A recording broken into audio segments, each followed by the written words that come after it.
মহিলাদের জুমার দিনের আমল। জুমার দিনে আমার প্রিয় মা বোনদের জন্য স্পেশাল কিছু আমলের কথা আজকে আপনাদেরকে বলবো। জুমার নামাজটা এমন একটি নামাজ, এমন একটি ইবাদতের সময় জুমার দিন। আল্লাহর হাবিব সাল্লাল্লাহু আলাইহি ওয়াসাল্লাম বলেছেন, আল জুমআতু হাজ্জুল মাসাকিন। জুমার দিনটা হচ্ছে গরিব ফকির মিসকিনদের জন্য হজের দিন। যারা লক্ষ টাকা খরচ করে হজে যেতে পারেন না, জুমার দিন তাদের জন্য হজের দিন। এই জুমার দিনের গুরুত্ব ফজিলত বর্ণনা করে শেষ করা যাবে না।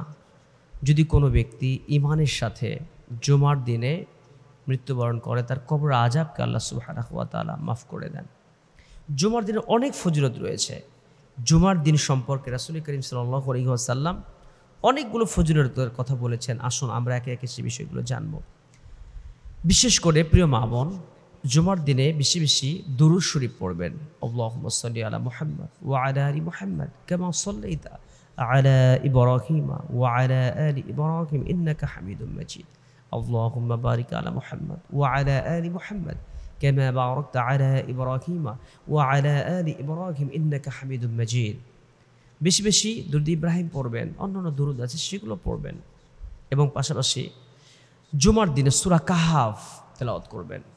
সম্পূর্ণ তেলাওয়াত করতে পারলে আলহামদুলিল্লাহ ভালো, কিন্তু কমপক্ষে যদি কোনো ব্যক্তি, কোনো মা 10 আয়াত পর্যন্ত তেলাওয়াত করে, আল্লাহর হাবিব সাল্লাল্লাহু আলাইহি ওয়াসাল্লাম বলেছেন যে প্রত্যেক শুক্রবার যদি কেউ ব্যক্তি সূরা কাহাফ তেলাওয়াত করে, তাকে দাজ্জালের ভয়াবহ ফিতনা থেকে আল্লাহ সুবহানাহু ওয়া তাআলা নিরাপত্তার চাদরে ঢেকে রাখবেন।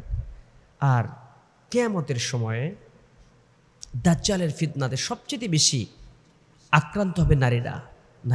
দাজ্জালের ফিতনার ভিতরে তারা পড়ে যাবে এবং দাজ্জালের ফিতনায় তারা আসক্ত হয়ে যাবে, তারা দাজ্জালকে বিশ্বাস করে ফেলবে। এই জন্য দাজ্জালের ফিতনা থেকে পরিত্রাণ পাওয়ার জন্য বেশি বেশি সূরা কাহাফের আমল করা দরকার। এরপরে মায়েদেরকে যেটা বলবো যে প্রত্যেক দিন আসরের নামাজের পর আপনারা দোয়া করবেন, কারণ আসরের নামাজের পরে মাগরিবের আগে এই মুহূর্তে আল্লাহ তাআলা দোয়া কবুল করে থাকেন। রাসূল বলেছেন যে সূর্যাস্তের আগে যদি কেউ দোয়া করে, এটা দোয়া কবুলের সময়, এই সময় আল্লাহ তাআলা দোয়া কবুল করে থাকেন। এই জন্য আসরের পরে নিজের জন্য দোয়া করবেন, অন্য আপনার মা বাবা কবরস্থ চলে গেছেন তাদের জন্য দোয়া করবেন, প্রতিবেশীর জন্য দোয়া করবেন।